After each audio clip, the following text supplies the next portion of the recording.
Então, boa noite. Estamos iniciando a gravação da aula do nosso estimado saudoso Gregory, e ele vai apresentar para nós uma aula sobre septicemia, tá? Que começará em breve. Hoje, dia 5 de maio de 2026, são 19 horas e 49 minutos. Eu sou o Samir, estou abrindo a reunião, deixando então essas informações de situação. Ó, Eliane, boa noite, Eliane. Boa noite. Boa noite, bom, seja bem-vinda.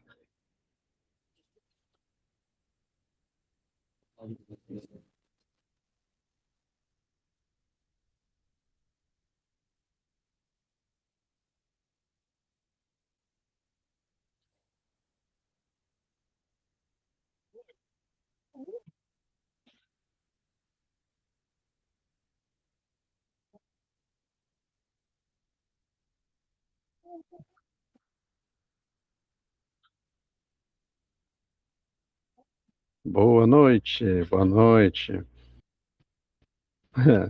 Vamos aguardar aqui, eu sou Samir e eu estou ciceronando aqui a reunião, né? Vamos aguardar o pessoal, daqui a pouquinho deve estar chegando. Vamos começar pontualmente, ó, a Franciele Morales.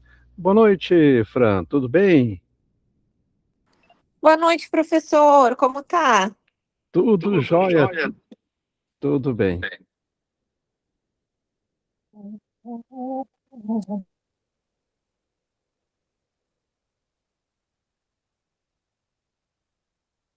A gente está aqui aguardando, Fran, né? O pessoal chegar.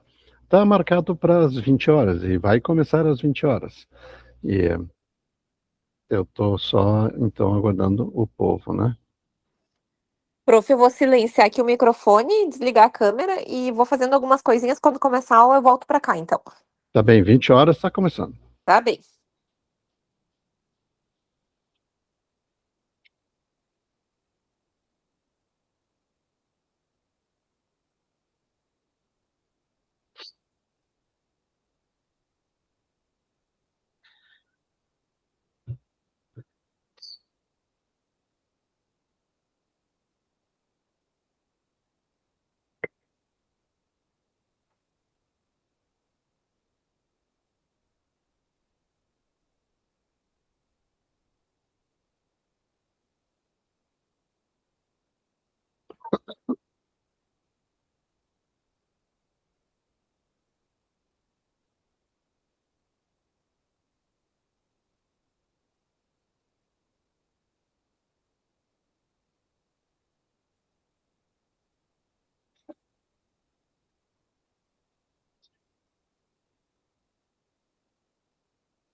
Olá, boa noite. Boa noite. Meu som está claro, Samir? Tá ótimo, tá? Se melhorar, estraga. Estou te ouvindo bem. Temos alguns participantes aqui, né? Uhum. Tudo bem, Fran Morales? Oi, prof, tudo bem? E daí, esse curso de AVC vai ser um sucesso ou não? Já está sendo um sucesso. Pois é, estou vendo isso, né? Sensacional, é um novo canal, né, que a gente está abrindo aqui. Que bom que tá junto conosco. Quantos anos tu participou, assim, do programa de AVC em Gramado, né? Ai, prof, pelo menos, olha, eu tenho 16 anos de profissão, eu trabalho muito com AVC, pelo menos 12 anos. Tu viu só, né? E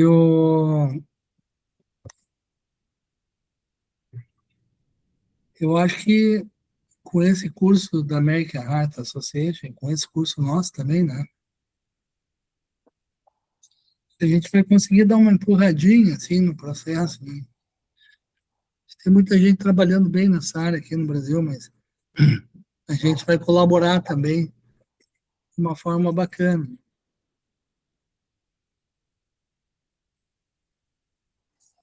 Isso mesmo, com toda certeza. Eu não tô com o microfone ligado, até peço desculpa, porque onde eu tô tem um pouco de barulho, tá? Mas tô aqui. Tem uns cachorros latindo aqui perto, em frente do meu apartamento, não sei se está incomodando, né? O... Mas esse tema que nós vamos esperar o resto do pessoal, né? Alô, Carolina. Alô, Eliane, né? Bem-vindas. A gente está numa conversa informal, mas acho que é um tema bastante relevante e que não tem sido assim abordado frequentemente em apresentações, né? Sabe que eu não tenho visto assim palestras sobre septicemia. E é um problema tão frequente, tão comum, né, no nosso dia a dia. E agora com as novas diretrizes, é algo assim espetacular a gente ter esse encontro, né? E com alguém experiente, assim, trabalhando tão bem como o Gregory. Então, acho que vai ser uma aula bastante interessante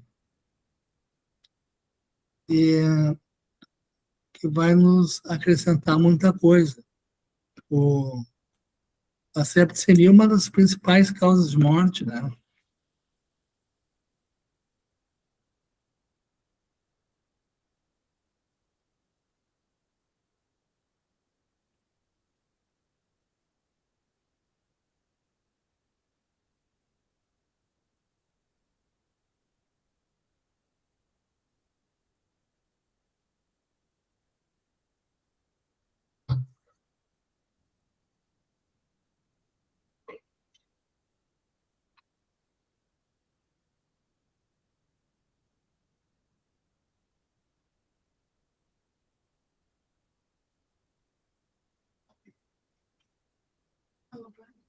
Hum?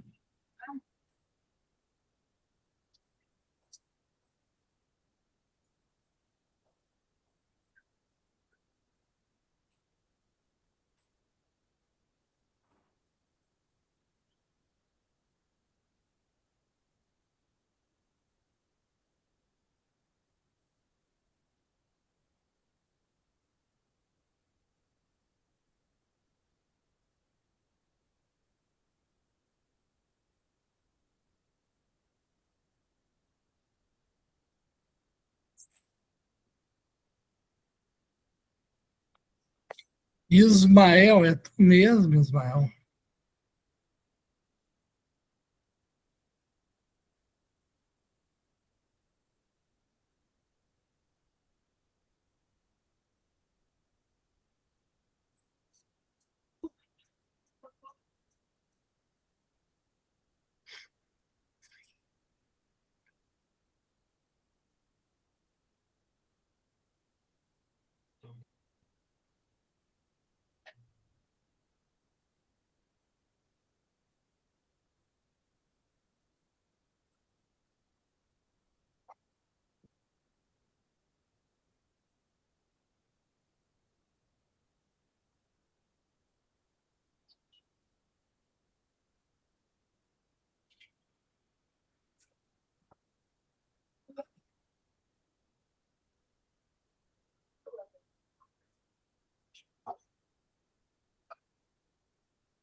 Boa noite, Jota. Tudo bem? Tá me ouvindo? Ouço bem. Tudo bem, professor? Olá. Ó, Tudo bem? Greg, que bom te ver. Tudo bem igualmente, professor. Bom, então, só deixando claro para quem está acompanhando aí, que essa palestra online, ela está sendo gravada. A partir de agora, eu vou ficar em silêncio e o doutor Juarez Barbizan, cardiologista, coordenador do Centro de Estimulação e Emergências Médicas, irá ter a palavra para conduzir o nosso querido convidado, Gregory Medeiros. Ótimo, Samir, obrigado. É uma satisfação tê-los aqui. Muito obrigado pela presença, mais essa apresentação no nosso programa no CTC, não é, da comunidade. Boa noite a todos, bem-vindos da comunidade CTC. Eu sou Juarez Barbizan, sou médico, internista, emergencista e cardiologista e coordeno o CTC. E hoje nós teremos a nossa palestra regular da comunidade com um assunto muito importante que é uma das principais causas de morte, a septicemia, e pouco falada. E agora temos, inclusive, atualizações científicas. O professor Gregory é uma pessoa que teve assim uma evolução excelente, tanto que fez intensivismo e hoje é o chefe da unidade de terapia intensiva do Hospital Moinhos de Vento. O professor Gregory também é mestre, é doutor em ciências da saúde e, inclusive, foi nosso instrutor de ACLS no CTC. Convivemos alguns anos, não é, Gregory? E foi, assim, um tempo muito bom, né? Foi uma época muito boa e os cursos sempre foram, assim, muito agradáveis para a equipe que participava, de instrutores. Então, é uma satisfação pessoal, assim, tê-lo aqui. Muito obrigado pela tua presença e passo a palavra para ti, não é? Muito obrigado, professor Juarez. Muito obrigado ao Jorge e ao Samir. Estou vendo a força dessa comunidade. Algumas das pessoas que entraram aqui na aula de hoje são alunos que eu ainda recordo do tempo em que eu era instrutor no CTCEM e plenamente da forma como o professor Juarez está dizendo, igualmente para mim foi muito grato o período em que eu permaneci sendo instrutor e basicamente acabei saindo só por questões mesmo de agenda, mas eu acredito que muito do que eu aprendi sobre didática, do que eu construí na minha trajetória, eu devo ao CTCEM e ao que eu aprendi sobre didática com o professor Samir, com o professor Juarez, com o Dr. Jorge, que estão aqui. Então, sou muito grato e fez muita diferença na minha trajetória acadêmica e pessoal ter estado com vocês no CTCEM. Eu acredito que a filosofia que a gente trabalha no ACLS, ela é a base para a prática multidisciplinar e multiprofissional, e é muito do que eu faço hoje no CTI do Hospital Moinhos de Vento. O Dr. Juarez já me apresentou, e hoje Então, estou aqui no Moinhos. Vocês já conseguem ver bem minha tela? Está tudo tranquilo para vocês enxergarem? Sim. Perfeito, então. Começando, então, sobre esse tema tão importante para a gente, que é a sepse, eu queria começar falando um pouco da epidemiologia e dizer que são 50 milhões de casos por ano, quando a gente olha para o Global Burden of Disease, essa publicação do Lancet, abrangendo 1990 a 2017. Isso representa 11 milhões de mortes por ano, ou seja, 1 em cada 5 das mortes que a gente consegue classificar globalmente. É verdade, é claro que essa informação, ela seguramente está subdiagnosticada, subnotificada, principalmente quando a gente pensa nos países subdesenvolvidos, e para tornar esse dado ainda um pouco mais impactante, a gente pode traduzir que a cada 3 segundos uma pessoa morre de sepse no mundo.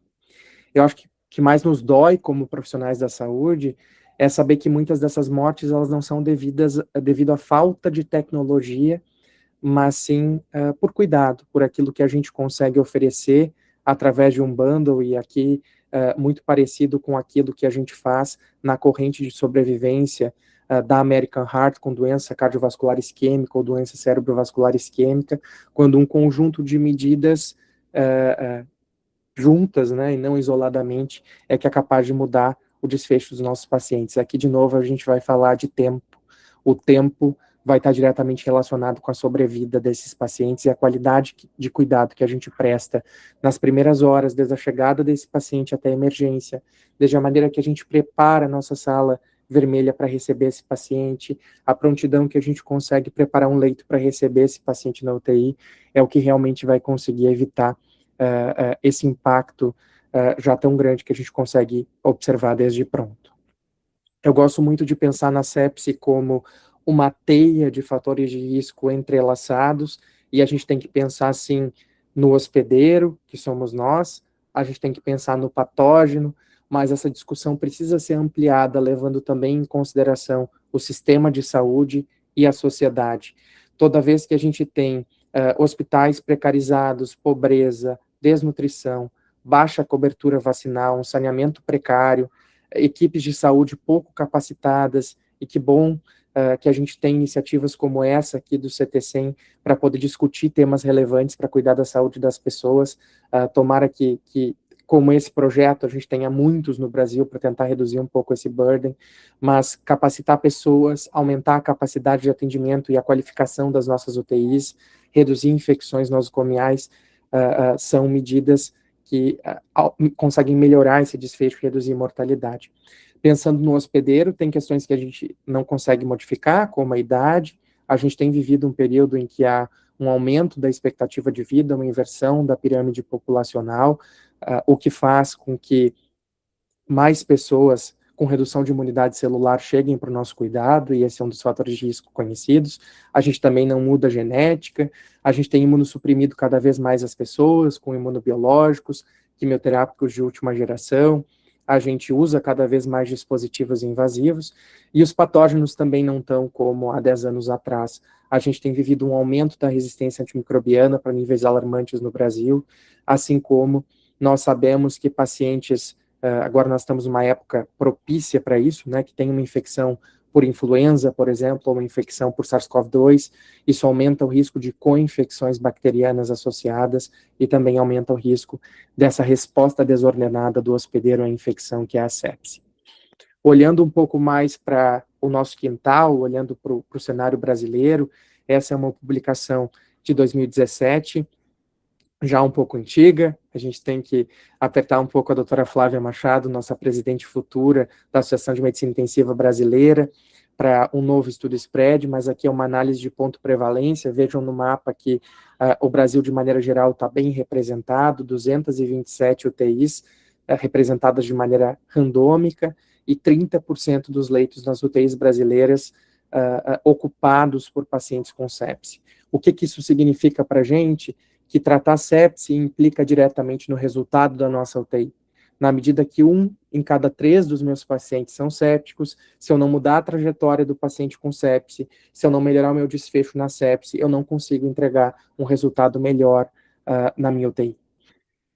O Brasil vive um paradoxo, então, quando a gente olha para essa publicação de 2018, a gente vê na linha contínua que há um aumento na mortalidade, que acompanha um aumento na incidência. Isso é dissonante da realidade do mundo, em que a gente observa um aumento de incidência associado a uma redução de mortalidade, ou seja, é um ponto de atenção importante para nós brasileiros. É claro que falar em aumento da incidência, tomara que a gente esteja pensando em um aumento da notificação, e é também claro que a gente vinha falando de inversão de pirâmide populacional e aumento de fatores de risco para a sepse, mas esse aumento de mortalidade, ele vai na contramão do que a gente tem visto no mundo.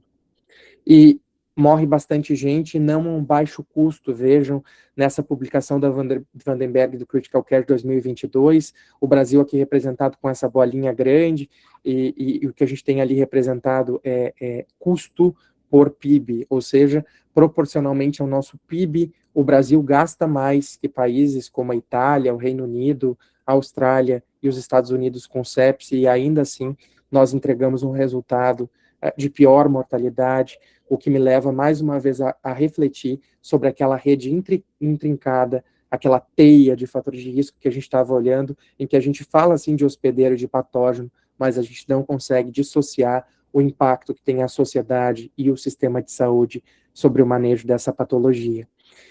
O SPRED fez justamente essa análise, perguntando por que os nossos pacientes morrem mais, e vejam que fatores de risco associados à letalidade são o choque séptico, esse no mundo inteiro. O choque séptico é um fenótipo mais grave de sepse, que mata mais.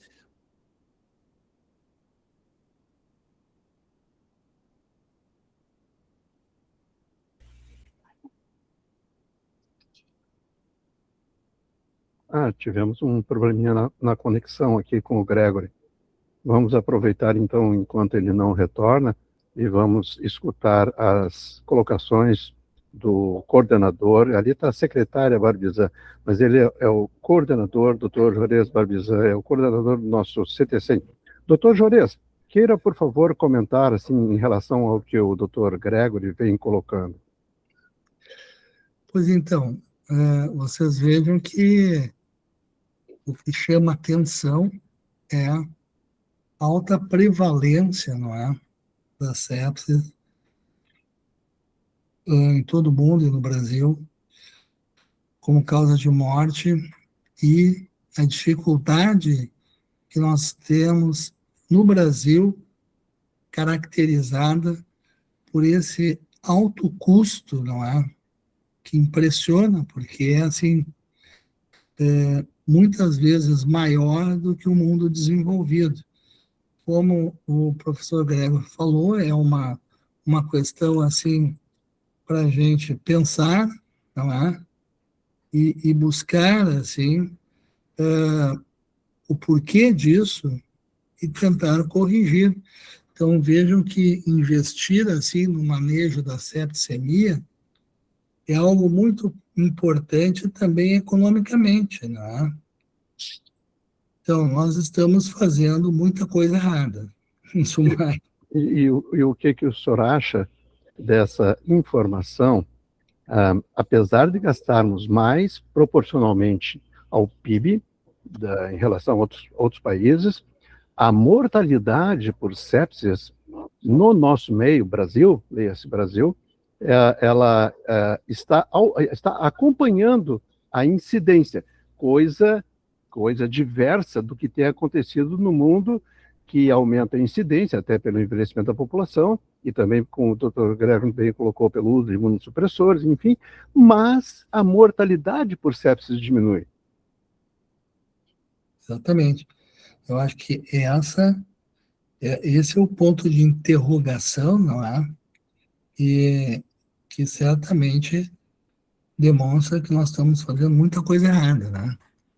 E eu acho que nós não temos como afirmar o que está sendo feito de errado. Não tem trabalhos brasileiros mostrando assim onde é que estão os pontos frágeis desse problema aqui no Brasil.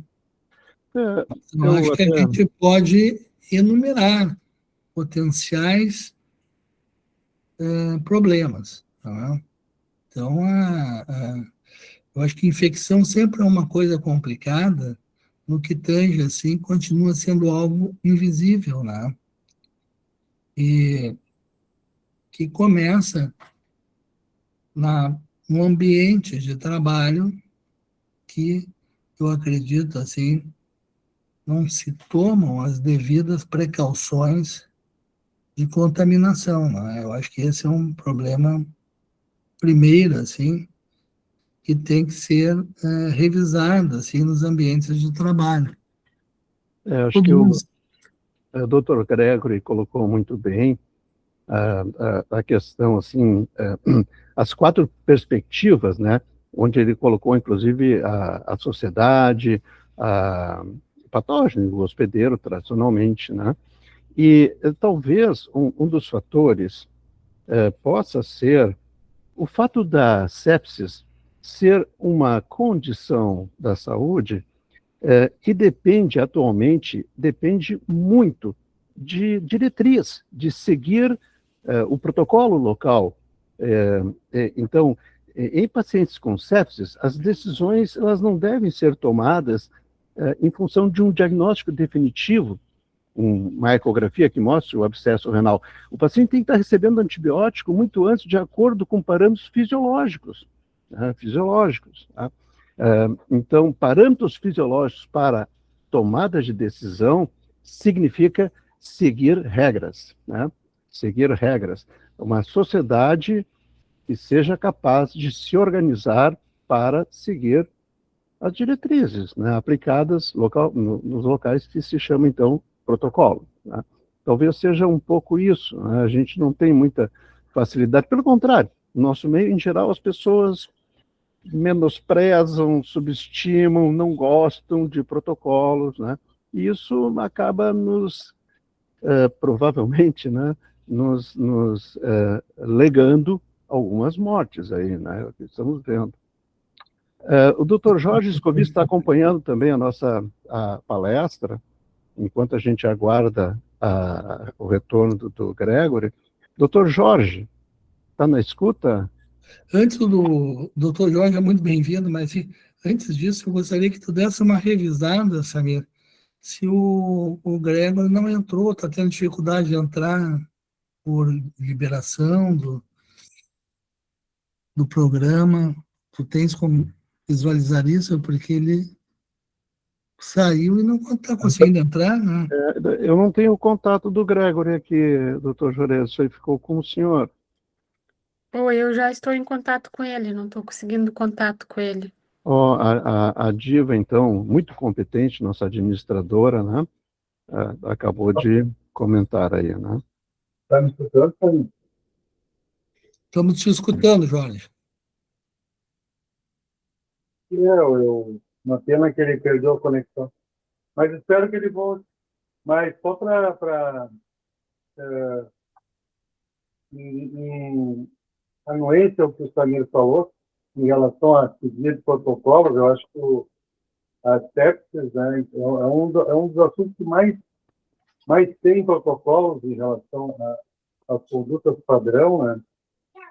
Tem a campanha, né, Survival Campaign, que justamente guia, né, o intensivista, o emergencista, para aquela sequência ele certamente vai falar reposição volêmica, parâmetros hemodinâmicos, então a gente não está tão habituado, mas tem muitos valores, tem muitos lactato, saturação de venosa, de oxigênio, tem vários parâmetros hemodinâmicos que o pessoal usa na UTI para controle dessa situação grave, né?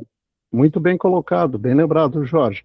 Outra questão que eu gostaria de lembrar a propósito é uma questão bem mais simples, que tem a ver com um dos quadros daquele slide do Gregory, que envolve a sociedade e até mesmo a educação da própria sociedade. Existe uma fundação nos Estados Unidos, Rory Staunton, é o nome do menino, que tinha 9 anos, se não me engano, quando ele se cortou, mergulhou no rio para pegar um riacho que tinha nos fundos da escola, para pegar uma bola que tinha caído, e, e o professor que acompanhava a educação física, apesar de ter uma sala com enfermeira, com técnica de enfermagem, ele não lavou, não limpou, não encaminhou, e a criança morreu séptica 3 dias depois numa UTI. Entre o ferimento e a morte dessa criança, que se tornou a própria fundação, né, de combate à sepsis, e o objetivo deles é esse. Existe uma lacuna onde uma série de erros foram cometidos, e a maioria desses erros por negligência médica, negligência, enfim, do professor, primeiros socorros, né? Coisas simples que poderiam ser feitas e que talvez evitassem esse destino. Tá? Então, essa é uma colocação que não estou falando de tecnologia de última geração, estou falando de um arranhão, uma criança que se esfolou, de um professor que pode perfeitamente reconhecer e lavar adequadamente, e remover os resíduos e comunicar à família, né? e evitar, né, esse tipo de... Então, é a própria população, a educação da população. Né? O Dr. Gregory já está voltando, que caiu para ele. Olha, só que bom, ótimo. Até porque eu já esgotei tudo que eu sabia sobre sepsis. Alguém quer aproveitar? Por favor, fiquem à vontade. Alguém quer pegar o microfone aí, e enquanto o Gregory não retorna, né, fiquem à vontade.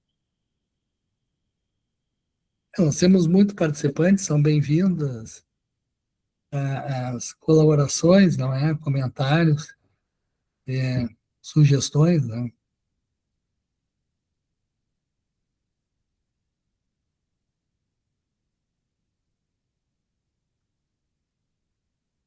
O Jorge, como é que é na tua experiência aí? O Jorge trabalha também no pré-hospitalar, no SAMU, em Porto Alegre, né?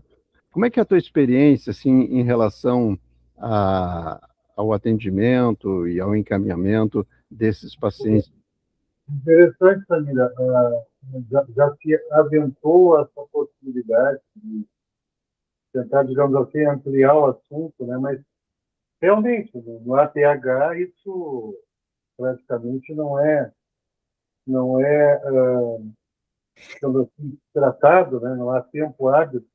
Mas, como a gente tem muito transporte de pacientes necessitados, muitas vezes a gente tem que intervir, né? Aumentar a reposição volêmica, sei lá, usar vasopressor em maior dose, então a gente acaba atuando, mas de uma forma muito passageira, né?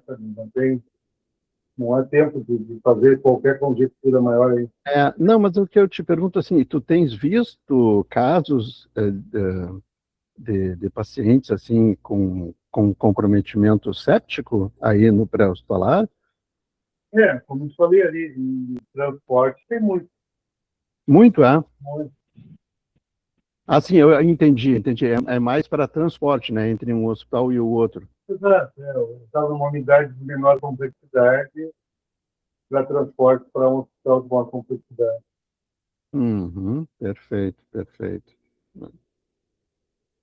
Então, Parece que ele está de volta aí, não? aqui eu não estou vendo, não Oi, aparece. caiu a conexão. Chegou. Eu tô Ó, dizendo que eu estou bem. Eu ó, tô entrando Grego. no 4G, porque eu estava dando aula um pouco sozinho. Aí eu só percebi depois que a câmera tinha desligado, estava mais.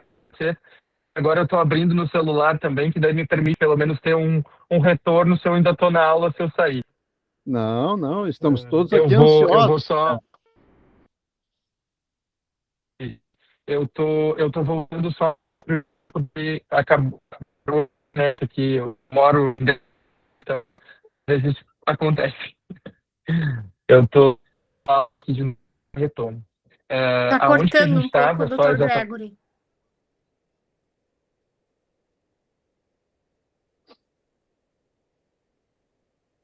Me retomem aonde a gente estava, eu só vou abrir aqui a apresentação e aí vou seguir com o Vou seguir com o 4G.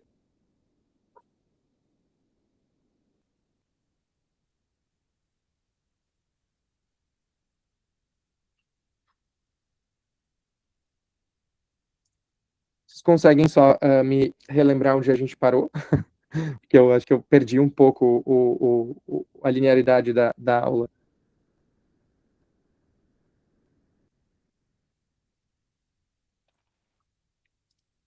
Sim, um pouco antes, Gregor, volta alguns slides. Perfeito. A gente tinha falado do impacto econômico. Esse aí. Estávamos aqui, o que até comentamos na tua ausência, né? Uhum. Essa magnitude do impacto econômico no Brasil, né? Basicamente, assim, 4 vezes mais do que no primeiro mundo, né? Ao que se atribui isso? A gente estava discutindo, né? Isso, então, basicamente aqui a gente está falando de um custo proporcional ao PIB, né? Como temos um PIB menor, proporcionalmente acabamos gastando mais para o nosso perfil populacional. Quando se pergunta quais são os principais contribuintes para a mortalidade, aqui de novo a professora Flávia Machado tenta nos responder, né?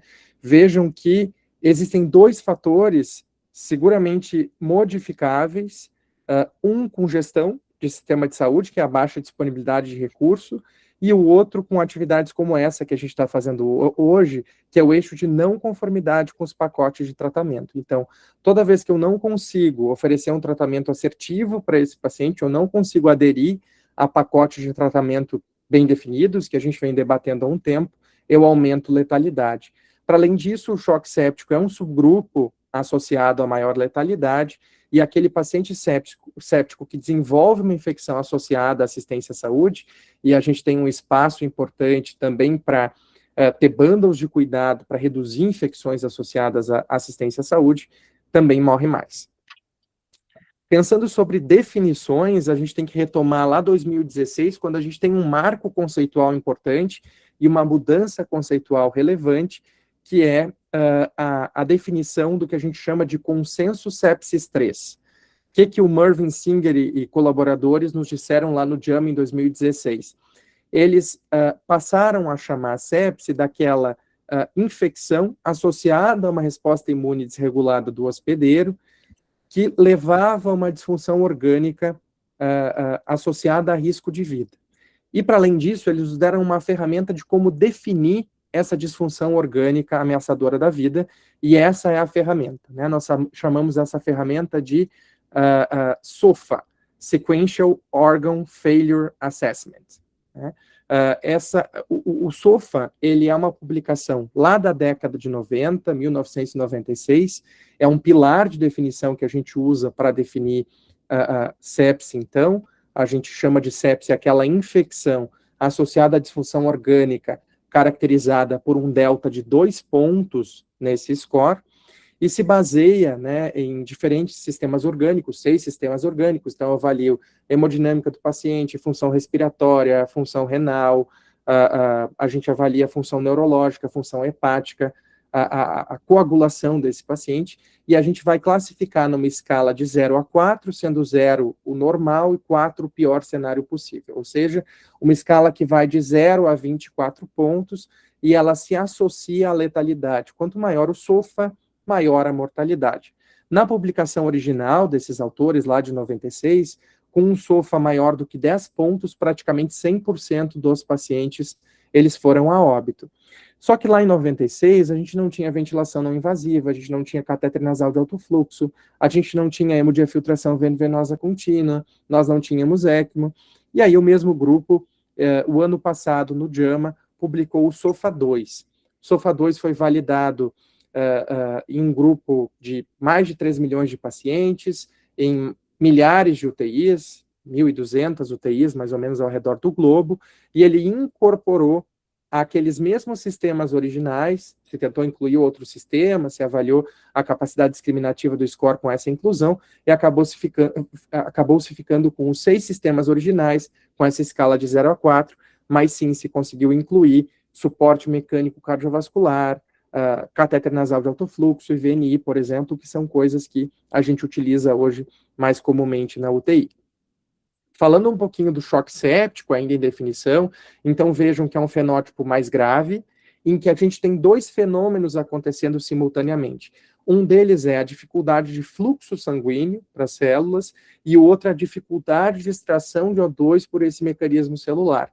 Eu avalio essa dificuldade de fluxo a partir de uma hipotensão, e esta hipotensão no choque séptico, ela é refratária à ressuscitação volêmica com cristalóide, e ela requer o uso de vasopressores para que se mantenha uma pressão arterial média acima de 65 milímetros de mercúrio, e para além disso, eu vou ter a dificuldade de extração desse O2 pelo meu metabolismo celular, hipoperfusão tecidual, e com isso a minha célula ela vai passar a utilizar um mecanismo de geração de energia que é menos eficiente, ou seja, ele gera menos energia, e ao mesmo tempo ele gera um lixo metabólico, que é o lactato, que a gente consegue medir.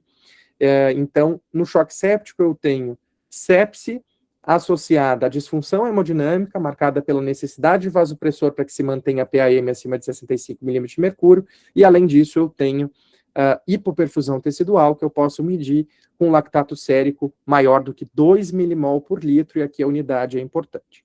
Nesse subfenótipo mais grave da sepse, então, eu tenho uma mortalidade hospitalar que se associa, se aproxima de 50%, e vejam quantas patologias atualmente a gente tem que são capazes de matar tantos pacientes no contexto hospitalar, quanto o choque séptico. É realmente uma doença muito grave. Tentando entender melhor um pouco esse mecanismo, esta balança quebrada talvez reproduza do que a gente está falando, e a gente não está falando da infecção em si causando um dano para o organismo. A gente está falando do sistema imunológico como um todo, que está entrando numa hiperatividade autodestrutiva. Então, aqui no lado esquerdo eu tenho meu sistema imunológico normal, onde eu vou ter uma fagocitose localizada, um controle de toxinas e um equilíbrio pró- e anti-inflamatório. Quando eu quebro o sistema e eu estou diante de sepsis, o que eu vejo aqui do lado direito? Um colapso. Então, eu vou ter padrões moleculares associados a patógenos, os PAMPs, né? Então, esses padrões associados a patógenos podem ser, por exemplo, o lipopolissacarídeo da parede da bactéria, né? Esses padrões, eles ativam os TLRs, que são Toll-like receptors, que são basicamente sistemas de decodificação daquilo que circula no nosso corpo. E uma vez que as PAMPs ativam os TOLs, né, ativam este verificador de crachá do corpo, isso gera um alerta no corpo, como se eu estivesse sinalizando uma luz vermelha, e essa luz vermelha que eu liguei, esse aviso de incêndio, libera citocinas inflamatórias no corpo em grande proporção. E o problema do paciente séptico é que esse aviso de incêndio é ligado, e ainda que nós estejamos combatendo o incêndio, há a perda do mecanismo, por algum motivo, de desligar este sistema. Então, eu tenho essas citocinas inflamatórias liberadas em grandes proporções no corpo, o que leva a aumento da permeabilidade vascular, vasodilatação sistêmica, formação de microtrombos na circulação, e a essa disfunção de múltiplos órgãos e sistemas, que acaba levando o paciente ao óbito. Nós, mais modernamente, entendemos que as PAMPs e as DAMPs, que são, depois que eu tenho esses padrões moleculares associados a patógeno, as minhas próprias células lesionadas, elas podem liberar na corrente sanguínea as DAMPs, que são reconhecidas, que são padrões moleculares relacionados ao dano tecidual caracterizado por este agente agressor. Elas também vão ativar esses sistemas como os Toll-like receptors, e eu vou poder ter duas vias ativadas. Antigamente a gente reconhecia só a primeira via, e a gente tem cada vez mais aprendido que existe a segunda. Na primeira via hipermetabólica de luta ou fuga, eu vou ter a reserva metabólica desse organismo sendo consumida para combater a infecção.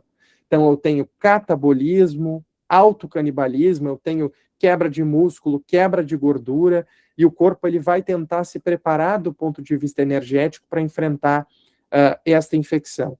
Mas pode haver, ao mesmo tempo, ou em um tempo posterior mais próximo, a ativação do que a gente chama de via hipometabólica, ou via da dormência. O que é esta via hipometabólica? Na via hipometabólica, o corpo, rumo à exaustão, acaba fazendo algo parecido com o que os ursos fazem quando hibernam. Então, a parada do uso da arquitetura celular para produzir energia, ainda que o oxigênio esteja disponível. Então, pode ser que quando eu ativo a via metabólica, mesmo que eu tente restaurar a perfusão e oferecer O2, algumas vezes esta mitocôndria já foi lesionada, sofreu desóxia citopática, e ainda que o oxigênio esteja disponível, ela não produz mais energia. Os 4 fenômenos envolvidos do evento inicial até a possível cura seriam esses aqui representados abaixo. Resistência, a nossa capacidade de resistir à infecção. Tolerância, a nossa capacidade, então, de conseguir conviver com esse agressor sem que a gente entre em falência orgânica. Resiliência, a capacidade do nosso corpo de, uma vez tendo sofrido a agressão, restaurar o seu estado de equilíbrio, até, então, a restauração final da homeostase tecidual que a gente entenderia como resolução. Então, estes 4 mecanismos, eles estão presentes em maior ou menor grau quando a gente está diante de uma infecção associada à resposta desordenada do hospedeiro, que é a sepse. Pensando um pouco no que está acontecendo no nosso sistema hemodinâmico, e aqui a gente está tentando representar um capilar, vejam que no estado normal a gente tem integridade da parede, a gente tem um fluxo ordenado do sangue, e quando a gente pensa no colapso séptico, a gente tem a coexistência desses 3 mecanismos. Primeiro, ocorre uma vasodilatação extrema, ou seja, independente da quantidade de fluido que eu dê para esse paciente, ele não vai ser suficiente para este continente que aumentou muito, né, com relação ao conteúdo que eu tenho. Em um ponto B aqui, há a fuga capilar, ou seja, o aumento da permeabilidade capilar, fazendo com que plasma e fluido também extravase destes vasos sanguíneos para o espaço intersticial. E um terceiro ponto é que começa a haver ativação da coagulação por esses machucados do endotélio, e essa ativação da coagulação, ela é mais uma via a interromper o fluxo, uma vez que ela entope o vaso sanguíneo. Então, eu tenho um vaso sanguíneo que tem a sua estrutura distorcida, que ele permite vazamentos, que ele não tem mais um fluxo sanguíneo linear, que eu tenho agressão de endotélio, e eu também tenho microtrombos impedindo a adequada circulação desse fluxo e a chegada de oxigênio até os tecidos. E o impacto sistêmico disso pode ser visto em diferentes órgãos. Então, lá no cérebro, essa hipoperfusão vai levar a encefalopatia, disfunção autonômica. Se eu olho lá para o rim, isso vai levar a lesão renal aguda. Pensando no fígado, isso pode levar a isquemia, disfunção hepática. Pensando no miocárdio, 40% a 50% dos pacientes sépticos podem sofrer de o que a gente chama de miocardiopatia séptica, principalmente com disfunção diastólica. E a gente cada vez mais tem pensado que esses pacientes eles não podem mais ser tratados como um tamanho único, né, um tamanho para todo mundo, que a gente deve ter uma síndrome clínica com padrões variáveis de apresentação que a gente tem tentado subfenotipar. Isso talvez nos justifique por que os ensaios clínicos clássicos eles têm falhado tanto em nos apresentar soluções para a sepse. Basicamente, a gente pega uma população altamente heterogênea, onde eu incluo um paciente de 28 anos com uma colecistite ígido e uma paciente de 80 anos com uma colecistite que é diabética, hipertensa, eu coloco no mesmo estudo, randomizo cada um para o braço intervenção, para o braço placebo, e aí eu chego a uma conclusão, e foi assim para várias terapias, a gente vai ver que a gente não tem um tratamento eficaz quando o que a gente está avaliando pelo trial é o paciente mediano, e na verdade o que a gente tem do efeito dessa intervenção é um grupo de pacientes que tem efeito neutro, ou seja, um grupo de pacientes que a intervenção de fato não beneficia, possivelmente a gente tem um grupo de pacientes que se beneficia dessa intervenção e um grupo de pacientes que sofre dano provocado por essa intervenção, dada a heterogeneidade da síndrome. Lá em 2019, o Seymour e os seus colaboradores eles já tentaram classificar a sepse, e o entendimento atual talvez há uma proposta de que a gente classifique em 4 síndromes clínicas distintas, por exemplo, aqui nessa ideia de alfa-delta, onde alfa eu tenho pacientes mais jovens com uma mortalidade menor, lá no delta eu tenho o perfil de paciente mais grave, com uma mortalidade de até 33%, onde eu vou ter coagulopatia grave, choque refratário, e ali no subtipo beta eu tenho idosos frágeis, e o subtipo gama é praticamente um subtipo de sepse com hiperinflamação e comprometimento pulmonar com ventilação mecânica. Então, a linha de pensamento atual é, sim, com base em interleucina, em padrão de resposta hipo ou hiperinflamatória, em comprometimento pulmonar ou ausência de comprometimento pulmonar, a tentativa de que a gente classifique sepse não mais em uma única doença, uma doença de tamanho único, mas em doenças para as quais a gente possa ter abordagens distintas. Eu sei que isso está muito longe quando a gente pensa sobre o nosso cenário ainda de alta mortalidade com baixa disponibilidade de recurso, mas é provavelmente para onde o futuro aponta. Vejam que todos esses tratamentos, eles já curaram ratos, né, com síndrome da resposta inflamatória sistêmica e sepse, modelos experimentais, mas eles todos falharam no tratamento em humanos. Foi o caso da proteína C ativada, anti-TNF, ibuprofeno, anti-endotoxinas, prostaglandina, ou seja, uma miríade de tratamentos que a gente conseguiu ver efeito nos estudos experimentais e não em estudos em seres humanos. E aí há diversas dúvidas e propostas de tentar entender esse problema, e uma delas é que, quando a gente estuda modelos experimentais, normalmente são ratos Wistar, né, eles têm o mesmo sexo, o mesmo peso, eles têm mais ou menos a mesma idade, a mesma condição inicial, e quando a gente pensa em pacientes sépticos, a gente tem diferentes momentos de doença, diferentes idades, diferentes níveis de comorbidades e apresentações de doença. Aqui é uma publicação do Shankar Hari, de 2024, sugerindo que talvez quando a gente pense em diferentes tipos de ativação imunológica relacionada à sepse, eventualmente a gente vai poder pensar no futuro em tratamentos diferentes, seja aqui numa via hiperinflamatória, quando a gente pensa em glicocorticoide, inibidor de interleucina 6, seja num cenário de imunossupressão, em que a gente pensa em ativar o sistema imunológico, mas isso também é corpo de evidência que a gente tem construído e debatido mais num cenário futuro. Trazendo um pouco mais para o que a gente precisa fazer, né, o nosso beabá da sepse, a nossa referência é a Surviving Sepsis Campaign.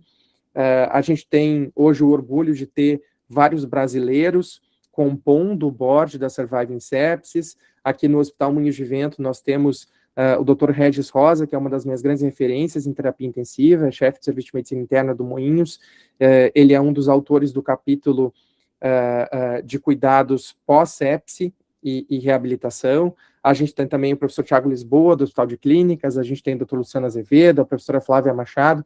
Então, hoje a gente tem o Brasil representado nesses guidelines, e a gente teve recentemente, então, essa publicação capitaneada pela Hayley Prescott, agora em março deste ano, tentando estruturar a arquitetura do protocolo da sepse em 4 passos, onde a gente parte de uma fase 1 de triagem e detecção, a gente vai para uma fase 2 de resposta imediata, pensando na ressuscitação e controle da infecção desse paciente, a gente vai em direção à estabilização clínica, e a gente termina pensando no fator humano, e que bom que ele foi incluído, talvez seja a grande novidade desse protocolo, onde a gente precisa definir um plano de cuidado para esse paciente nas primeiras 72 horas, a gente tem que pensar na maneira que a gente vai preparar esse paciente para sair da UTI, para a enfermaria, a gente tem que pensar na maneira que a gente vai preparar esse paciente para sair da enfermaria e ir para casa, e a gente tem que lembrar que ele também precisa ser cuidado de maneira diferenciada depois que ele está em casa.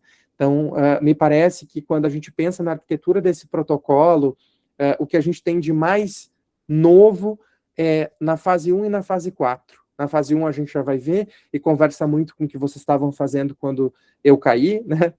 Eu vi que vocês estavam debatendo um pouco como pensar nesse paciente no pré-hospitalar, se é que a gente já consegue detectar, se é que a gente já consegue fazer alguma coisa. E eu lembro muito quando a gente viajava ao Brasil, me orgulho muito disso, com o CT100, e lá em Aracaju, por exemplo, eles identificavam que eles tinham poucas portas de entrada para infarto no estado, e eles pensavam em fazer eletro e discutir, por exemplo, trombólise na ambulância e no transporte desse paciente, né? E vocês vão ver que a gente vai seguir nessa nova arquitetura do protocolo, talvez um caminho muito parecido no futuro, quando a gente pensar em sepse, e o que me parece bastante novo é isso, e também pensar no fator humano, que é a fase 4. Explorando um pouco melhor essa questão da triagem pré-hospitalar, assim como o paciente com infarto ou com doença cerebrovascular isquêmica, é fundamental que eu faça um contato com a porta, com a minha sala vermelha, que muitas vezes na realidade brasileira está sobrecarregada, e eu avise que está chegando um paciente com IAM, e eu suspeito que seja uma primária, porque eu já fiz um eletro na ambulância, e eu vi que tinha um supradesnivelamento na parede anterior. Dessa mesma forma que na doença cardiovascular isquêmica, tempo é músculo, aqui tempo é vida, né? Então, a gente também precisa preparar, e por que não, a sala de espera, para dizer que a gente precisa destinar um leito privilegiado para que a gente consiga manejar um paciente séptico, que eu estou transportando eventualmente por 30 minutos até chegar no hospital, 40 minutos que eu estou no engarrafamento. E se eu tenho algo claro, né, a familiar já me disse que é uma vovó, que ela começou com tosse produtiva, às 72 horas eu estou vendo que ela está hipoperfundida, já me disseram que ela urinou muito pouco nas últimas 12 horas, então eu também preciso me preparar para receber essa paciente, talvez para notificar a minha sala vermelha de que essa paciente está chegando. O alerta prévio ao hospital com código de sepse parece ser algo interessante que a gente deve incorporar.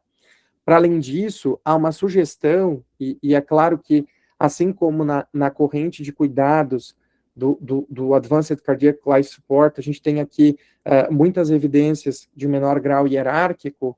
Da mesma forma, a maior parte das evidências que a gente discute aqui são evidências não embasadas em ensaios clínicos randomizados, multicêntricos, mas em estudos observacionais e algumas vezes pequenos.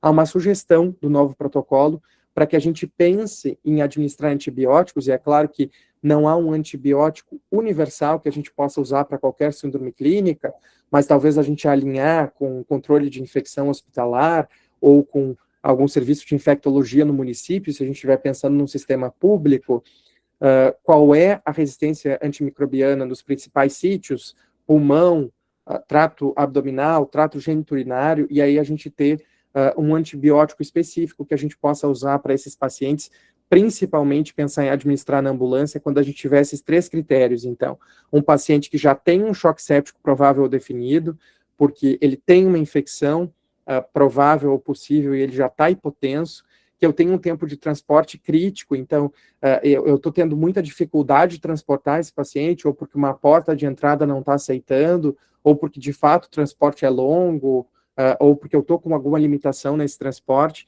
e com sistemas maduros, ou seja, uma equipe qualificada para administrar esse antibiótico e entender o que o paciente está apresentando.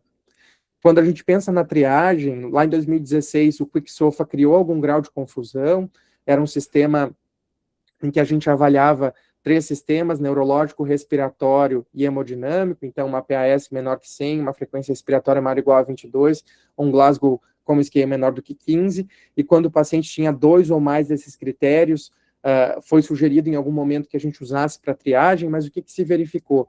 Que a sensibilidade do QuickSOFA é perigosamente baixa. Então, hoje, como a gente entende o QuickSOFA hoje? Nós entendemos que ele é um marcador de gravidade. Se o seu paciente está séptico e ele tem os critérios do QuickSOFA, 2 ou mais, possivelmente é um subtipo de paciente que morre mais, eu tenho que estar mais atento, eu tenho que estar do lado dele, eu tenho que tentar transferir para a UTI antes, eu tenho que dar um cuidado diferenciado. Mas eu não posso usar o QuickSOFA como ferramenta de triagem. Como é que a gente vai triar esses pacientes? Sistemas como NIOS, NIOS-2, MIOS e a velha CIRS, elas têm, principalmente NIOS-MIOS, uma sensibilidade muito maior, em torno de 73%. Mas percebam que ainda assim, a gente tem uma sensibilidade realmente baixa, relativamente baixa, pensando numa doença que mata tanto quanto a sepse.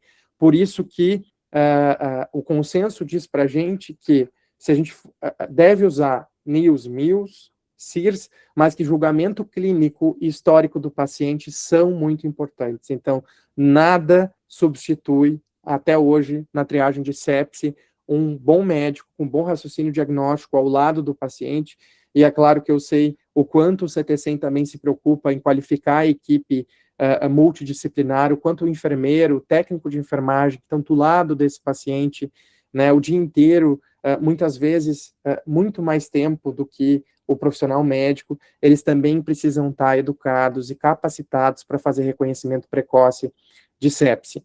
Com relação ao uso de testes rápidos e biomarcadores, eles não devem ser usados para a gente diagnosticar a suspeita de sepse, porque a sua capacidade discriminativa é muito baixa.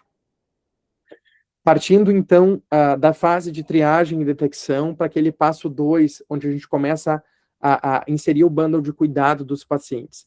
É fundamental que nós tenhamos coleta de hemoculturas o mais rápido possível, né, que a gente tenha pelo menos um par de hemoculturas, que cada uma dessas hemoculturas a gente coloque pelo menos 10 ml de sangue para aumentar a nossa capacidade de recuperação de micro-organismo. Lembrando também que há um tempo crítico em que essas amostras podem ficar fora dos seus sistemas, por exemplo, seu sistema de avaliação dessa hemocultura, né? Então, se eu colocar lá a minha garrafinha de hemocultura no ar ambiente por um período muito prolongado, dependendo do motoboy, para levar para um laboratório central que fica a 3 horas de distância, muito provavelmente a minha capacidade de recuperação de micro-organismo dessa hemocultura vai ser muito mais baixa, né? Há um ponto importante, que depois da primeira dose de antimicrobiano já cai a positividade da hemocultura, mas o consenso se posiciona de maneira muito claramente em relação a não atrasarmos o tratamento antimicrobiano somente para a coleta dessas hemoculturas. Então, se no meu serviço não é viável, não tem a garrafinha, houve o descredenciamento do laboratório de microbiologia ou qualquer outro fator, a gente vai iniciar o antibiótico e a gente já vai ver o tempo crítico para esse início.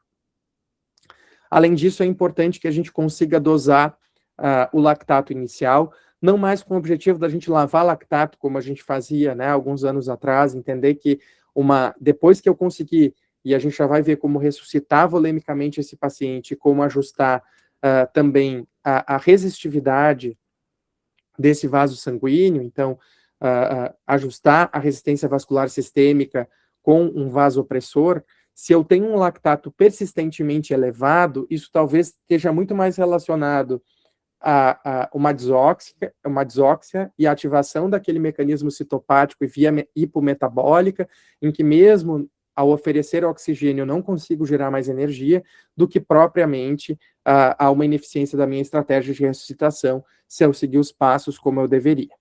Pensando em ressuscitação nas primeiras 3 horas. Então, se postula 30 ml por quilo de cristalóide IV, mas é claro que isso precisa ser ajustado à condição clínica do paciente, né? Pensem comigo, se o meu paciente é um paciente com cardiopatia e ele tem uma fração de ejeção em torno de 35%, e ele já tem uma IC classe funcional 2, 3 da NIRA, possivelmente é um paciente que não tem tolerância a essa quantidade de volume, e a gente já viu como é que estão os vasos, estão todos dilatados. Então, o que eu quero com essa administração de fluido é simplesmente aumentar o volume estressado para tentar aumentar a débito cardíaco pelo mecanismo de Starling. E isso precisa ser adaptado à condição clínica do paciente. Talvez para a maior parte dos jovens de 25 anos, esses 30 ml por quilo de cristalóide funcione muito bem, né?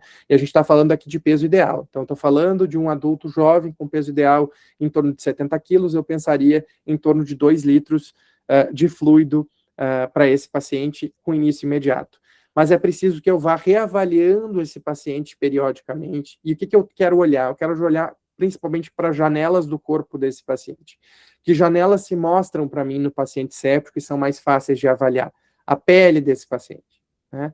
Se ela está fria inicialmente, depois de um fluido, 500 ml em bolos em 10 minutos, a pele do meu paciente aqueceu, isso muito provavelmente significa que eu consegui, né, aumentar o volume estressado circulante, estender um pouco meu ventrículo esquerdo, melhorar o débito cardíaco, com isso melhorar a minha perfusão sistêmica. Todas essas medidas, quanto mais o tempo passa, menos há benefício para o paciente, tamanho o grau de desordem que já se estabeleceu. Mas é importante que eu reavalie esse paciente. Isso pode ser feito com tempo de enchimento capilar, pode ser feito com diversas variáveis dinâmicas que a gente pode avaliar para conseguir inferir como é que esse paciente está se comportando do ponto de vista de débito e perfusão. Além disso, é ideal que eu consiga transferir esse paciente nas primeiras 6 horas para a UTI. Aqui está um ponto crítico, né, que muitas vezes a gente não consegue alcançar, principalmente na saúde pública, né? Quantos hospitais hoje com sobrecarga têm uma UTI para receber esse paciente nas primeiras 6 horas? Isso não é porque não se confia no trabalho do emergencista, é simplesmente porque na UTI a gente trabalha com um melhor dimensionamento de equipe, a gente não tem uma porta aberta, né? É basicamente justamente o pacote de cuidado que a gente acaba não conseguindo fazer na emergência, porque a porta está aberta e outras pessoas estão passando, né? Então, cada vez mais tem se falado nisso, em estabilização inicial na emergência, com transferência precoce para esse paciente para o leito de destino. Para além disso, eu não posso ficar só no fluido, porque a gente viu que tem um problema de aumento de permeabilidade capilar associado a um problema de vasodilatação. E o fluido que eu estou dando de ressuscitação, ele não resolve o meu problema de vasodilatação, que de maneira geral é mediado por óxido nítrico. Então eu vou precisar de um vasopressor que pode ser iniciado num acesso periférico. Então, durante algum tempo, a gente também teve um grande desafio, que era, bom, se eu não tenho um cirurgião ou não tenho um profissional habilitado para passar um catéter central, eu não inicio vasopressor em um acesso periférico. Hoje a gente sabe que se for um acesso mais proximal, um acesso de melhor calibre, né, a gente pode sim iniciar vasopressor em um acesso periférico com esse alvo de uma PAM acima de 65 de maneira geral, mas a diretriz flexibiliza um pouco aquela vovozinha lá de 40 quilos, né, que a gente não conseguia alcançar nunca aos 65, então paciente acima de 65 anos, que a gente possa, se esse paciente está urinando, ele está com a pele quentinha e ele está bem acordado, talvez flexibilizar para 60 a 65, da mesma forma que talvez eu tenha que personalizar para o hipertenso crônico, né, aquele paciente que ele tem uma PAM basal em torno de 80, que ele não está bem perfundido com 65, talvez eu também tenha que aumentar um pouco mais esta pressão, de modo a melhorar a perfusão sistêmica do paciente.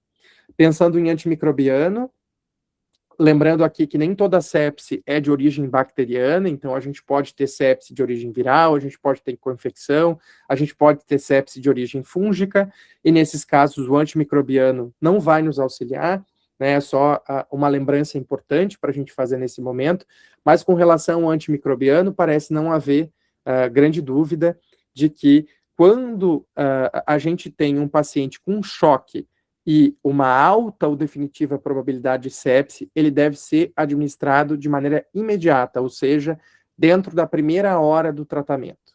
Né? Em quantos pacientes a gente consegue fazer isso de fato? Pensando que em muitos sistemas a gente demanda ter uma prescrição, liberação do antimicrobiano pela farmácia, diluição, que o paciente tenha uma veia, né? Então é importante nesse momento a gente fazer uma pausa e pensar na nossa realidade, em quantos pacientes, e talvez um bundle de sepse, um protocolo gerenciado de sepse com indicadores, esse é um indicador muito relevante, porcentagem de pacientes com choque séptico que a gente está dando antibiótico dentro da primeira hora. Vejam que se o paciente tem choque, mesmo na probabilidade de sepse mais baixa, quando é uma das suspeitas, eu ainda assim, pela presença do choque, né, se eu não conseguir descartar se esse choque é cardiogênico, se esse choque é hipovolêmico, eu também preciso administrar na primeira hora. Existe, então, aquele paciente em que eu tenho uma baixa probabilidade de sepse, que ele não tem choque. Esse é o único subtipo em que eu tenho um pouco mais de tempo, mas eu não posso esquecer desse paciente. Ele precisa ficar comigo. Então, naquele paciente com baixa probabilidade de sepse e sem choque, eu tenho 3 horas para tentar descartar diagnósticos diferenciais, seja embolia pulmonar, seja algum grau de hemorragia, e decidir se o paciente precisa de antibiótico dentro daquelas 3 horas, ou se eu descartei sepse e, portanto, decidi que por um diagnóstico alternativo. Com relação ao controle de infecção e otimização terapêutica, nós temos outros pontos bastante importantes desse bundle, né? Então, controle de foco, a gente tinha uma abordagem mais permissiva, em até 12 horas, a gente tem a modificação aqui para 6 horas. Isso significa que a gente vai ter que interagir de maneira muito coordenada com os nossos cirurgiões, né, com os profissionais capazes de treinar esse foco. Significa que o meu paciente que tem choque séptico e uma apendicite supurada, dentro de 6 horas ele tem que ter barriga aberta, cavidade lavada, esse apêndice ressecado, e essa também é uma medida importante para que a gente consiga reduzir essa resposta desordenada do hospedeiro à infecção. Aquele paciente que tem uma pielonefrite, um abscesso renal, né, um cálculo obstrutivo na via urinária, ele vai precisar ter nas suas 6 horas um duplo J passado, drenar esse pus, se a gente quiser conseguir alcançar um melhor desfecho.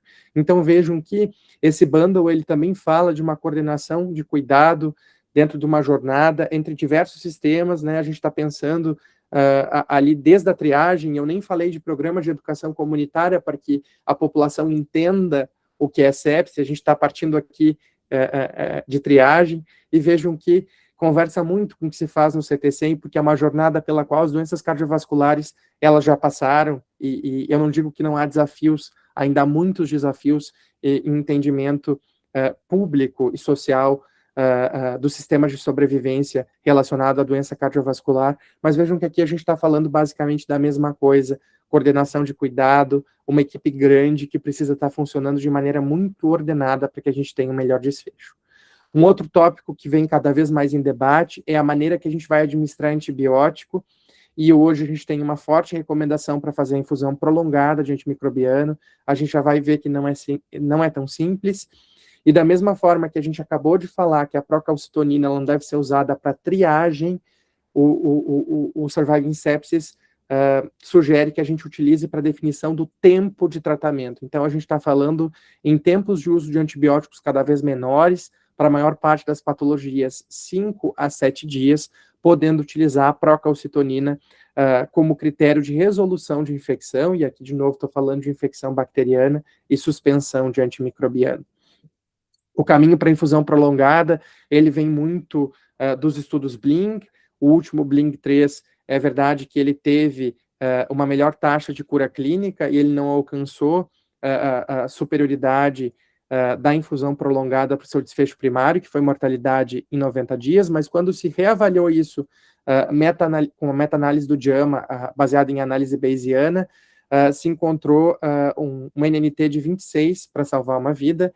Tentando traduzir um pouco melhor o que acontece, o que o Bling tenta descrever, é que quando a gente faz dose intermitente de antimicrobianos, a gente tem picos e vales, e quando a gente faz infusão contínua, a gente tem uma chance maior de conseguir alcançar um tempo maior acima da concentração inibitória mínima, que é o principal parâmetro PK/PD relacionado aos antibióticos beta-lactâmicos.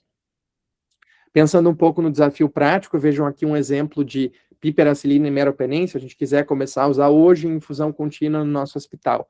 Pensando em pipetazo, ele é altamente estável, a gente consegue diluir por até 24 horas a 25 graus, a troca de bolsa é apenas uma vez ao dia. Agora, quando a gente pensa, por exemplo, no meropenem, que é o carro-chefe do tratamento das infecções nosocomiais, por exemplo, no cenário nacional, vejam que é altamente instável, sensível à temperatura e concentração, degrada rápido em solução glicosada e precisaria trocar a bolsa múltiplas vezes a cada poucas horas. Então, eu não conheço hoje, no cenário nacional, alguém que esteja conseguindo fazer a infusão prolongada de beta-lactâmico, infusão contínua, né? Infusão prolongada, sim, a gente hoje faz meropenem, por exemplo, em 3 horas, mas em infusão contínua, desconheço os serviços que estejam sendo capazes de fazer. Acabei de voltar há poucos dias da Alemanha no Congresso Europeu de Doença Infecciosa e Microbiologia, e o leste europeu tem conseguido usar antimicrobiano em infusão contínua, mas de maneira geral tem farmacêutico clínico dentro da UTI e coordenando todo esse processo. Para além da questão da subdose terapêutica e da superioridade, pelo menos um sinal de superioridade da terapia em infusão contínua, a gente tem que pensar que o paciente de UTI é um caos fisiológico, né? Então ele está hiperdinâmico, ele tem aumento de volume de distribuição, muitas vezes ele tem ECMO, terapias, filtros acoplados ao seu organismo.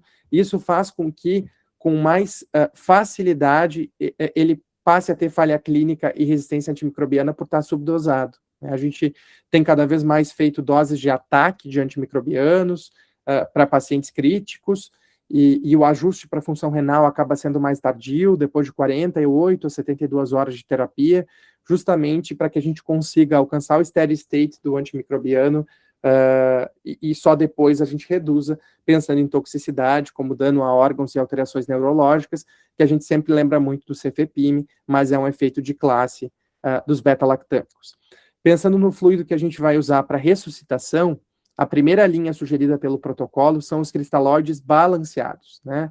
E aqui a gente está falando de Ringer lactato, a gente está falando de plasma light, foram colocados como primeira linha, muito, né, por evidência, né, de alguns estudos no sentido de acidose hiperclorêmica e aumento de disfunção renal, quando a gente usa a solução salina de 0,9, que tem 154 mEq de sódio e também 154 mEq de cloro, algo bem acima do que a gente tem no nosso plasma. A solução salina, ela segue como uma alternação aceitável e viável em múltiplas realidades, não é todo mundo que tem Ringer lactato, não é todo mundo que tem plasma light à disposição. A albumina, ela segue como um coadjuvante, principalmente em pacientes que já receberam grandes quantidades de cristalóides e seguem fluidos responsivos, e mais uma vez se recomenda contra, né, amido-gelatina, que se usou aí no início dos anos 2000, e principalmente em contexto anestesiológico, e perderam espaço, também por evidência de dano renal. Com relação ao alvo de perfusão, né, uma pressão arterial média, a gente falou de 65, com essa flexibilização de 60 a 65 para os acima de 65 anos, uma recomendação preferencial pelo acesso arterial invasivo. Eu confesso que algumas das recomendações ali que são como preferenciais, eu acho que a gente tem que avaliar de maneira diferente para o contexto nacional, lembrando, por exemplo, que a realidade dos americanos e dos europeus é de um enfermeiro, ou seja, um profissional de nível superior por leito de paciente crítico. Aqui, na maior parte, nos melhores cenários nacionais, a gente costuma ter um profissional de nível técnico, então um técnico de enfermagem para cada 2 leitos, e aqui eu aplaudo os nossos técnicos de enfermagem, as nossas equipes de enfermagem, porque mesmo com um dimensionamento muito diferente dos americanos e dos europeus, a gente entrega resultados muito parecidos, né, e acho que isso significa um peso muito diferencial para a nossa equipe de enfermagem no Brasil, né? Eles entregam um resultado muito parecido com o que a gente vê nos países ditos de primeiro mundo, com equipes com uma formação completamente diferente, e isso entrega dedicação, né, coragem para enfrentar os desafios que a gente tem no Brasil, que são imensos. Para monitorar essa hemodinâmica, é fundamental que a gente use parâmetros dinâmicos, né? No passado a gente falava numa veia cava, por exemplo, com uma medida estática. Hoje em dia a gente fala muito em parâmetros dinâmicos, como variação do volume sistólico, tempo de enchimento capilar, depois os estudos Andrômeda, aqui no Brasil representados pelo professor Gilberto Friedman, e na América Latina pelo Glenn Hernandes. Então, é um estudo muito interessante, né, demonstrando como a gente pode guiar a nossa ressuscitação pela perfusão do paciente. Então, lembrar de tocar na mão do paciente, né? A gente sempre tem trabalhado isso com os residentes, assim. Se estiver com um paciente séptico, né, além de avaliar se o paciente está acordado, muito importante a temperatura da pele, tempo de enchimento capilar aqui, para a gente balizar a nossa ressuscitação. Com relação a vasopressores, segue como primeira linha a noradrenalina, seguida pela vasopressina. Aqui há uma dúvida na literatura e vários estudos sendo conduzidos com que dose de noradrenalina a gente deve iniciar a vasopressina, né? Algumas escolas de início um pouco mais precoce, 0,2 micrograma quilo minuto, algumas não há nem consenso, né, do que a gente considera dose baixa, moderada e elevada de noradrenalina, mas em algumas escolas, e essa é a minha escola no Moinhos, a gente inicia a vasopressina em dose mais precoce de noradrenalina, em torno de 0,2, outras escolas iniciam em torno de 0,4, e aí a adrenalina como terceiro vasopressor, ou como inotrópico também naqueles pacientes com disfunção miocárdica associada. A gente também já vai ver um pouquinho sobre inotrópico, com contraindicação à terlipressina.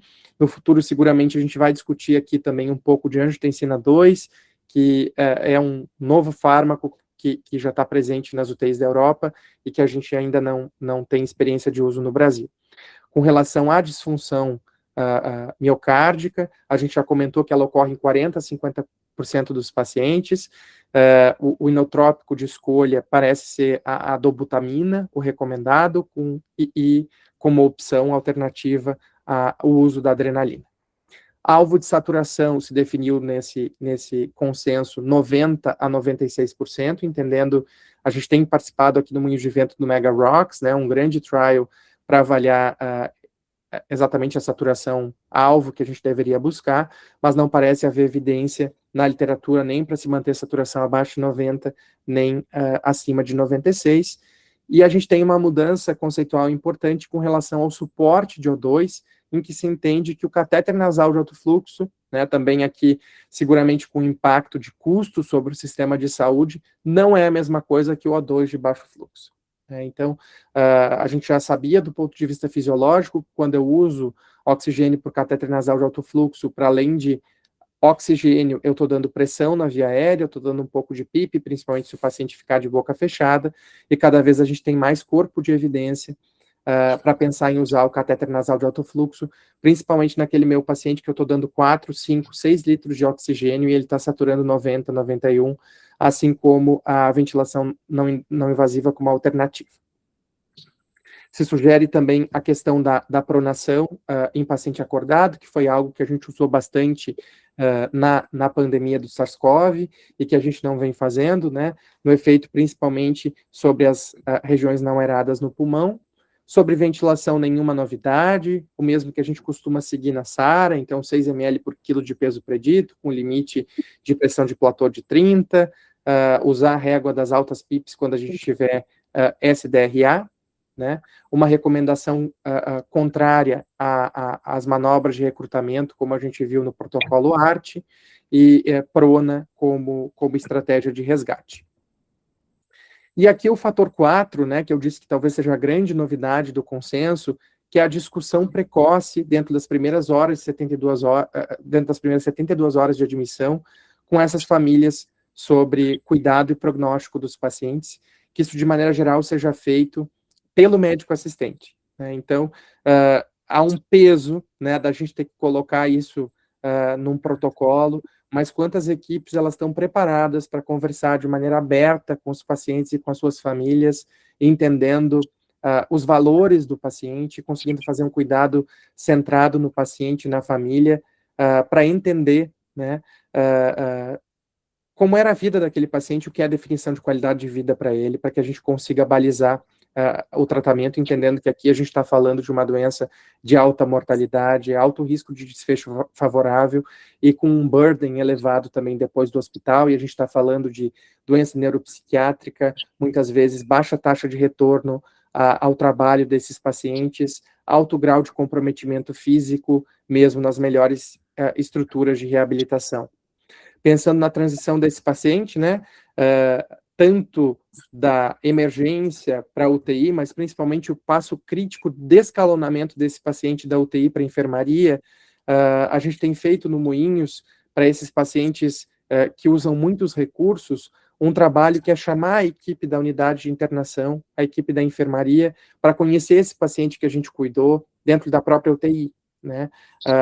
Fazer uma transição desse paciente um pouco mais qualificada, explicando mais o que ele enfrentou no tempo da UTI e tentando reduzir reinternação nas primeiras 48 horas, que é também um dos nossos indicadores de processo bem importantes aqui na UTI.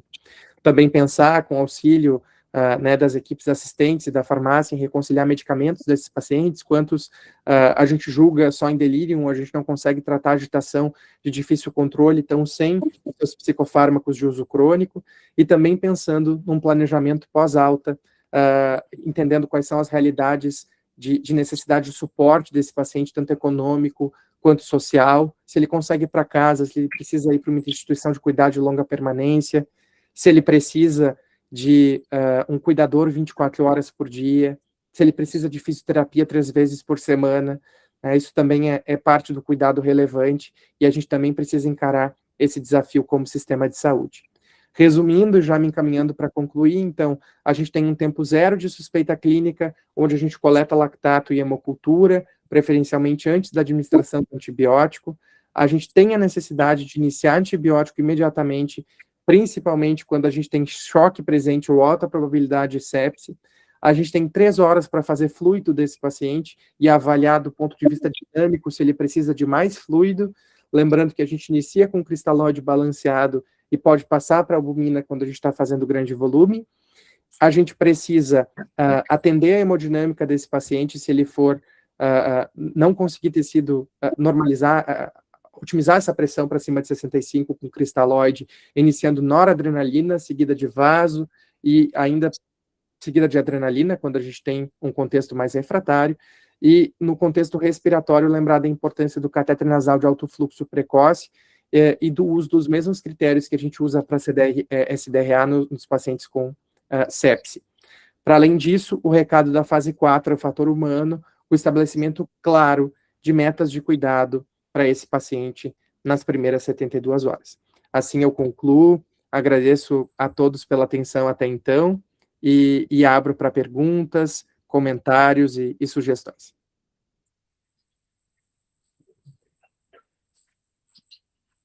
Parabéns, Gregory, pela excelente apresentação. Olha, a melhor aula que eu assisti de septicemia. Então, parabéns. Vamos encaminhar os pacientes para a UTI do Moinhos de Vento. E me chamou muito a atenção também essa organização do atendimento do paciente dentro de uma corrente de sobrevivência, exatamente como a gente pratica assim nos cursos da American Heart Association. Isso facilita, organiza, né, o trabalho de equipe e também alcançar as metas terapêuticas. Então, achei muito interessante a cadeia de sobrevivência na septicemia. Fica aberto para perguntas, comentários de qualquer um dos participantes.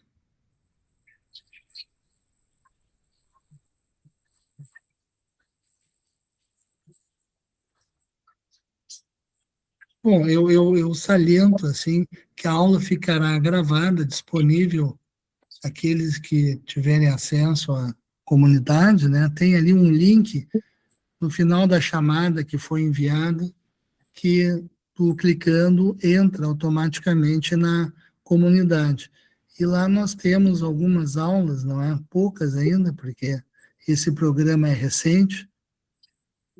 Tem 3 aulas gravadas que vocês têm acesso, mas essa do Gregory, eu imagino que muitos aqui trabalham no intensivismo, é excepcional. Então, fica lá disponibilizado para vocês revisarem quantas vezes desejarem.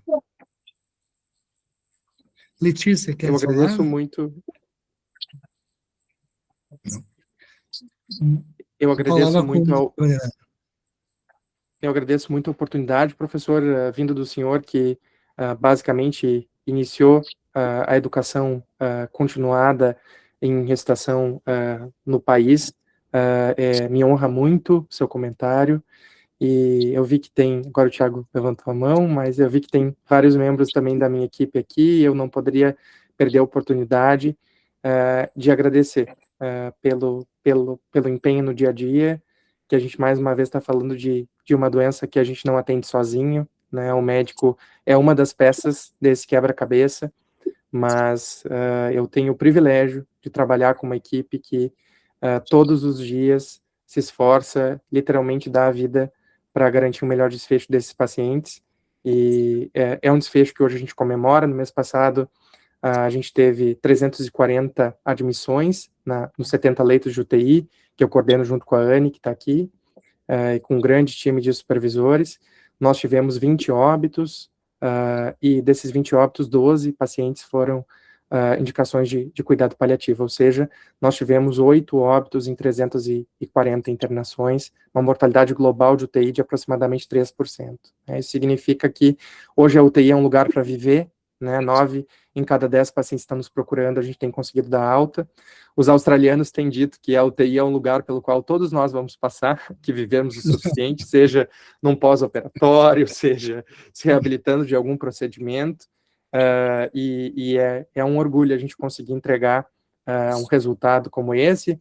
A gente avalia também pela taxa de mortalidade padronizada, foi 0,56 no mês passado, então 44% abaixo da mortalidade prevista para a gravidade da nossa população, e isso se faz com trabalho em equipe, e muito do que eu uso hoje como trabalho em equipe na minha carreira, eu aprendi no CTC, então também tenho muito a agradecer aí a Diva, Juarez, professor Samir, professor Jorge. A gente sempre trabalhou dessa forma no CTC, e é um valor que eu levo para a minha prática profissional hoje. Muito bem, obrigado pelos teus comentários. Ficamos muito felizes, não é, de nos reencontrarmos e termos esse presente assim, nessa apresentação. O CTC está aberto, qualquer um pode passar lá, tomar um cafezinho conosco, comentar, conversar. É sempre bom falar com todos, tá? Com isso, terminamos a nossa reunião e até a próxima parada, que a gente costuma falar lá no CTC. Boa noite. Boa noite, pessoal.